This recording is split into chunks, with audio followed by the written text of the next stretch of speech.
Hey guys, I'm back. I'm back. Okay.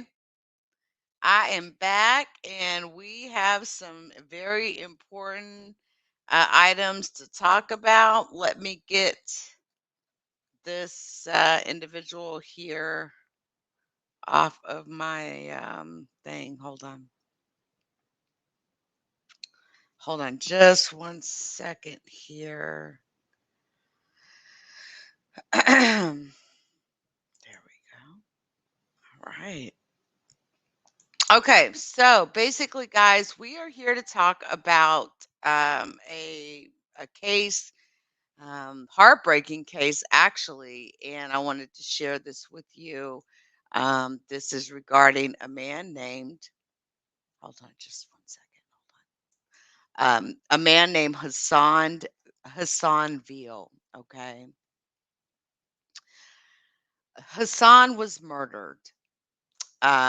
This happened, let me block this, in Louisiana.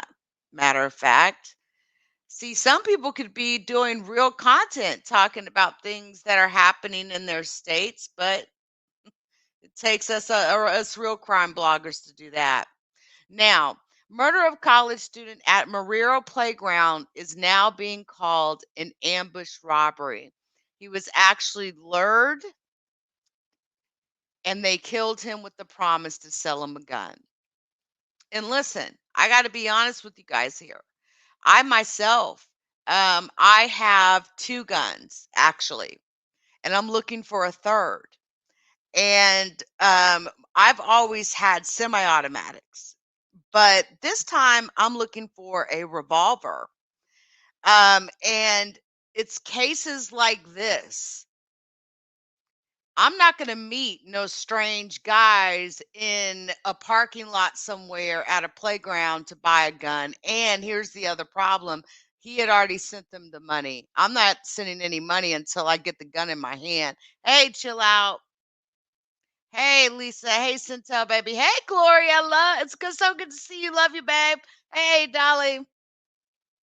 And we'll talk about that a little more because I've been looking for actually I've already got my eyes on the gun that I think I'm going to get.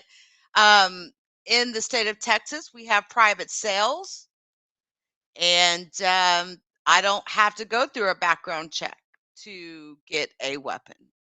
Now, if I wanted to go to a pawn shop, I could go get one and walk right up out of that bitch, right? But guys, my problem is everybody has a gun these days, especially in the state of Texas. I'm sitting on two of them, but I want a third one, um, because there's a difference between a semi-automatic and a revolver. Okay. And I've always wanted one, and I want something small, discreet, sort of looking at a snub. Um, but we'll see what happens. But I won't be coming up here showing it off. Now I may go to the gun range and show you guys because that can be a lot of fun actually going to the gun range. But do not go through illegal measures to buy guns. You don't have to do that. You don't. You can go get it legally. You could even, you know what I'm saying? You could even go to a gun show and buy one. Like, I hate to hear stories like this. Now, this is when Hassan graduated from the New Orleans Military and Maritime Academy in May of last year. He was 19 years old, a student at UL, and was shot and killed on August the 5th.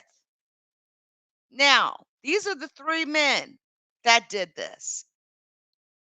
These three men who killed Lafayette College student Hassan Veal at a Marrero playground, they lured him to the parking lot under the guise selling him a gun. And see, that's kind of the other scary thing too, is because there are so many private cells.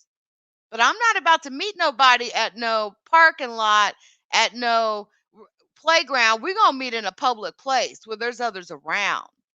And am I wrong if I say how weird these motherfuckers look right here? Especially this cat over here. Now, listen to this. They had already received the $666 that they asked Veal to pay in advance through a mobile cash app. Can anybody tell me why they wanted $666? Like, can anybody tell me that? Okay. Because $666 divided by three people is 222. But instead of the promised firearm, the 19-year-old found himself staring down the barrel of three guns with a demand for all of his possessions. The encounter turned deadly when the gunman realized he had nothing else to offer. This is coming out of Jefferson Parish Sheriff's Office Detective Steve Keller. Look at these cats. We're talking about Trenton Tatum. That's Trenton Tatum right here. Then you got Elijah Augustus right here. I'm sorry, Tyron Edwards right here. And you got this weird looking cat, Elijah Augustus, right here, who looks like he's got a crooked eye. And yeah, I'm making fun of your eye. You killed a man. And guess what they said, you guys? Fuck it. Let's do it. This is what one of the gunmen allegedly said before two of them shot Veal multiple times. And this was recounted in court. The detective provided the chilling accounts of Veal's death during two court hearings for the men accused of killing the university student. And here, I want to do something real quick. Hold on a second. You just hold on a second. Okay, hold on. I want to do something real quick.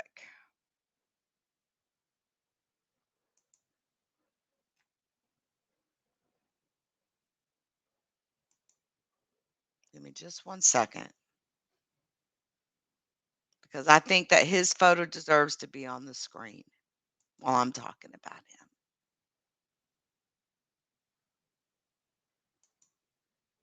Okay, Hassan Veal. And I'll finish telling you the story. The detective provided the chilling accounts of Veal's death during two court hearings for the men accused of killing the University of Louisiana student.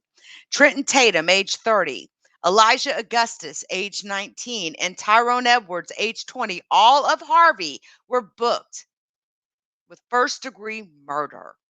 Tatum, the 30-year-old, is also facing charges of being a convicted felon in possession of a gun and violating his parole. Tatum's hearing was held Tuesday, while Augustus and Edwards' hearings were held together on August the 26th. During the sheriff's office investigation, detectives determined it was Augustus who set up the August 5th robbery turned homicide. He and Veal had been communicating about the sale of a gun, and they met a few hours before the shooting so Veal could pay for the weapon. Why didn't he bring the weapon? You know? Augustus then instructed Veal to meet again about 10:30 p.m. to pick up the gun at a parking lot in the 5500 block of Avery Drive next to the Pard playground. Video recorded by a nearby surveillance camera captured the entire shooting. It shows a dark Honda Accord parked in the lot about 15 minutes before Veal arrived. Two armed men got out of the car and hide behind a nearby fence. When Veal arrives, accompanied by an unidentified person, he got out of his car and walked to the Accord. The two men hiding, later identified as Tatum and Augustus, rushed over. As Veal moved to flee, Edwards cut him off by opening the driver's side door. He stepped out and fired a single shot in the air, producing a muzzle flash that could be seen on the video. Veal then stood with his hands up as Tatum, wearing a ski mask and armed with a rifle-style weapon, walked over to Veal's car and demanded the unidentified person hand over property. Tatum walked over to the other two gunmen and they checked Veal's pockets for valuables. When they did not find any additional property, he was then shot and killed. Obviously, he felt something was up because he did bring someone with him. But guys, you don't go and meet someone and pay for a gun and then let them tell you to come back later at 10:30 at night to pick it up. No. You give me the gun now and a bill of sale. The person who accompanied Veal drove off in his car. The three gunmen got into the Accord and fled. Detectives got their first big break when they discovered a phone that was left behind by Edwards. He dropped it while checking Veal's pockets. Detectives tracked the Accord to a person close to Edwards, and in his lost phone, they discovered photos of him with the vehicle. Edwards even had the car serviced at a repair shop a few days before the homicide. Now, Edwards identified Tatum and Augustus as his accomplices in the robbery. What do they say? Don't do a crime with others. If you're going to do something like this and you're going to commit a crime, you should always do it alone. Because guess what? Unless you tell on yourself, you know what I'm saying? I don't understand how these people, they get together and they do these crimes together and they always end up snitching on each other. Now, listen to this. When Tatum was arrested August 11th at a West Bank motel, investigators seized the 40 caliber pistol that was linked through ballistic testing to Veal's shooting. They got the gun. Now, check this out. Tatum, he's on parole for an attempted second-degree murder already. He's spending 15 years in prison after he spent 15 years in prison after pleading guilty in a murder in August 2010. He had been out of prison less than 9 months when this incident happened. Magistrate Commissioner Patricia Joyce, who presided over the court hearings, ruled there was sufficient probable cause to continue holding all three men without bond on the murder charge of Hassan Veal, Hassan Armand Veal. They are currently being held at the Jefferson Correctional Center in Gretna. I want to show you one more thing because I think it's important to do this. I want to show you this. This is Hassan's obituary. Okay. If you want a link, here's a link. I'm going to throw a link in the chat for you guys. I'm going to show this to you and take this overlay down. There's a link. Let me take this overlay down. Okay. Make this larger.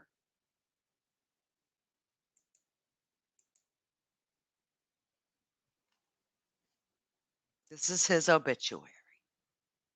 Hassan Armand Veal. Hassan Armand Veal, a student at ULL, departed this life on Thursday, August 5th, 2021, at the age of 19. He was a native of Marrero, Louisiana, and a resident of Harvey, Louisiana. Hassan was a 2020 graduate of New Orleans Military and Maritime Academy. He was a sophomore at ULL, pursuing a degree in petroleum engineering. Hassan was employed as a parking valet with the Hilton Hotel, and he also worked for Norwegian Cruise Line. Beloved son of Howard Veal III and Toya Veal, devoted brother of Kaya Johnson, loving grandson of Louvisi Veal, Doreen Nevels, and the late Cecil Nevels, Howard Veal Jr., Larry Nevels, and Jack Baptiste. Nephew of Suini Reginald Berry, Vanessa Frederick Chambers, Lisa Marie Nevels, Lisa Veal, Angela Veal, Enrique Johnson, Kendall Vidal, Geron Baptiste, y'all, forgive me, Jacques Haynes, Leonard Veal, and Eric Veal, also survived by a host of cousins, other relatives and friends. Relatives and friends of the family, also pastors, officers, and members of Morning Star Missionary Baptist Church, Second Zion Baptist Church, St. Paul Baptist Church, and all neighboring churches are invited to attend the celebration of life at Second Zion Baptist Church. This was on August 21st. Obviously, we're past that at this point, but the important part is these men were arrested and are being detained. Okay?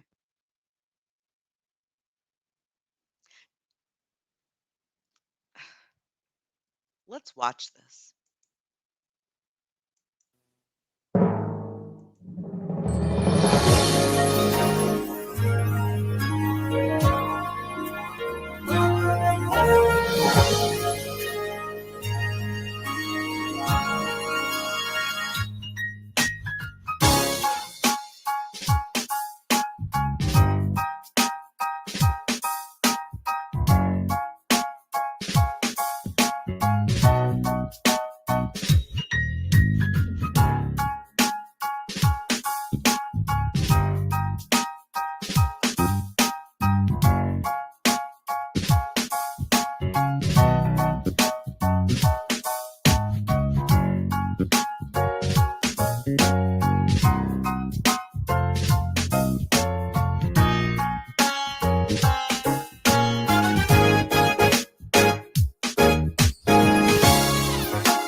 And I did paste the link to this video if you want to go and watch it. Again, I'll just make sure to do it again here. You can go watch the rest of it. But I just wanted to show a little bit about that because it shows you who the person was, and how senseless it is. So how just senseless some of these people are, these murderers and these killers, and they kill for no reason. And I don't know why he felt he needed a gun. And we'll never know the answer to that. But I can put myself in a position that I know that I have felt threatened myself personally. And the very first thing that a person who feels threatened does is obtain protection. So we don't know. But I just wanted to let everybody know that the perpetrators have been arrested. And hey, Rockwell, how are you? Yes, he was only 19 years old. He was very young. How are you doing? Yes, the story is it's just kind of coming out. The men that did this, three of them have been arrested. They are in being held in Jefferson Parish jail at this time. R.I.P. Hassan Armand